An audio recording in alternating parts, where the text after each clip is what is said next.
It's another beautiful Saturday and another episode, the second one of Saturday Shorts. Of course, this is a college football heavy Saturday Short episode, as you would expect. And of course, the dominant conversation has been the first edition of the college football playoff rankings. And before we get started, got to give a shout out to three different businesses, friends of the pod, so to speak, beginning with the guy who made this hat. This is Last Stand Hats, a Last Stand hat, if you will. And as you notice, that is the state of Idaho, the home of Mike Murphy, the CEO, owner, operator of Last Stand Hats. Log on to that website, laststandhats.com, and they have a tremendous collection of hats, collegiate theme, if you will, some unique hats, and like this one right here. Kind of has his logo, the Buffalo logo right here. That is, it's a great story, and I'm almost positive it's rooted to Mike Murphy's grandfather. Really cool story. Log on to Last Stand Hats and be sure to use the promo code MANCAVE10 for 10% off, and that includes his line of polo shirts as well. And this guy right here, Kevin Hutchison, a friend, longtime friend, and if you're navigating through that process of purchasing a home in the Austin to San Antonio, Texas area, and all men, our significant others would prefer us not to resemble the German Black Forest below the belt, manscaped.com will help that. And if you use this promo code, MANCAVE20, you get 20% off of your first order. That is significant. Hey, let's get this show going. Let's talk about the topics here in Saturday Shorts. And we'll begin with the number one team in the college football playoff, that being the Tennessee Volunteers. Kind of shocking to me. They do have all the pieces of the puzzle to contend for a national championship. I'm not saying they're not that type of team, but for all of you fans, and this goes out to you, TCU Horned Frog Nation, slow down. Take a deep breath. Quit being angry because your team is only number 7 in the country in the CFP, the first one. My advice to you, slow your roll, calm down, appreciate what your team has accomplished to date, and realize how good they are instead of worrying about where they are right now. Even Josh Heupel, right here, that's him after celebrating that win over Alabama. This is Heupel's advice that everybody who is a fan of any team in the CFP, Heupel just gets.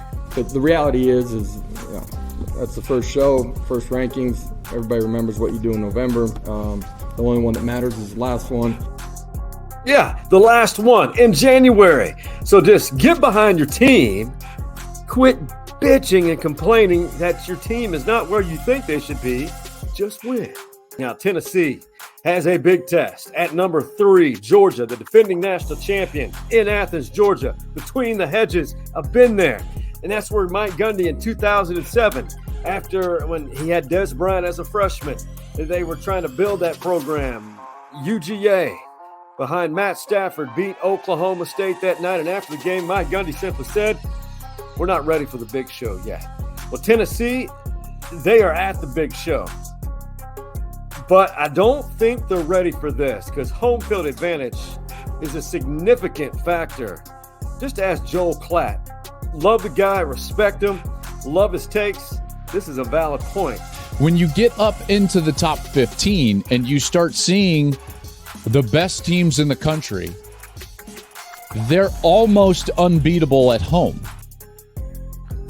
I know any of us could have said that, but it's fact, it's truth. I'm taking Georgia in the upset. If you want to call that an upset, Tennessee, you're not out of it. Even with the loss, Tennessee, you're that good. Texas, Kansas State, a meeting between these two running backs right here beside me.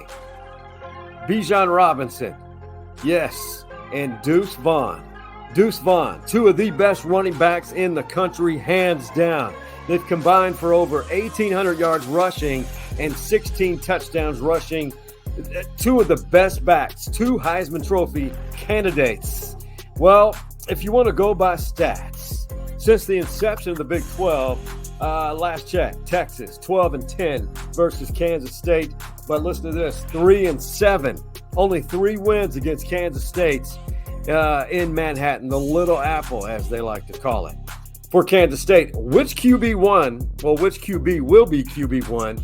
Will it be Howard or will it be Adrian Martinez? Both viable quarterbacks, both of them winning quarterbacks. Both of them play at a high level. Both can win and both can lead Kansas State undefeated in the month of November. Keep in mind, November is what separates contenders from pretenders. I know it's cliche. Everybody says that. But Bijan Robinson and the Longhorns have yet to find out how to win on the road under Steve Sarkisian. No, this is only his second season. Texas 5-3 right now.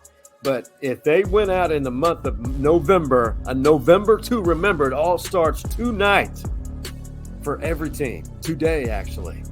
I'm taking Texas in a high-scoring affair. Let's switch gears to 4 games, which I think we ought to pay attention to. Let's begin with Liberty and Arkansas. Non-conference game. Hugh Freeze, the head coach of the Liberty Flames. Arkansas, physical, somewhat rebuilding. They're good. They're not ranked right now. But I'm going to take Freeze and the Flames to pull off the upset against the Arkansas Razorbacks. Woo Pig Suey is not going to get it done today. I want to hear your comments on all these matchups right here. Notre Dame, Clemson in South Bend, Indiana.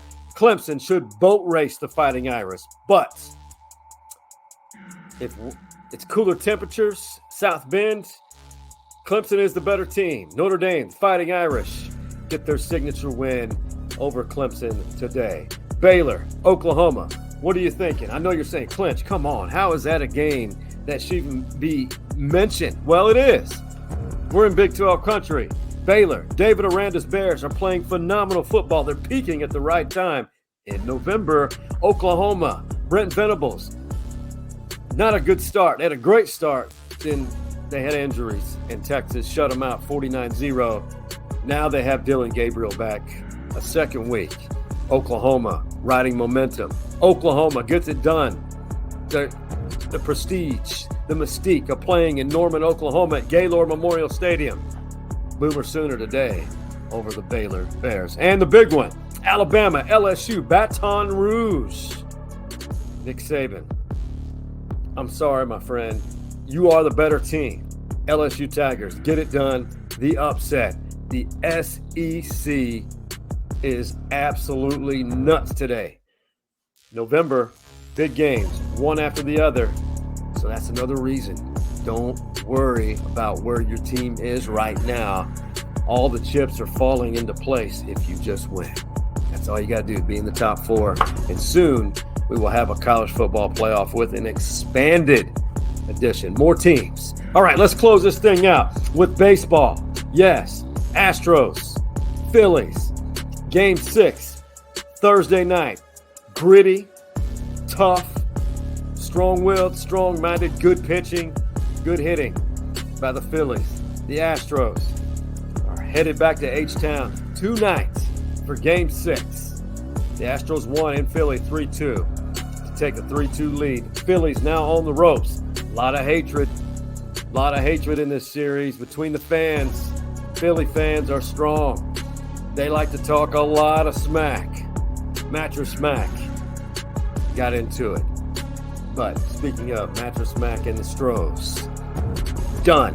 It's over with tonight. Astros close up the series in Game 6, 4-2. Season over with. Astros will claim their second World Series championship. That's all I got in Saturday Shorts. Have yourselves an excellent weekend. We out.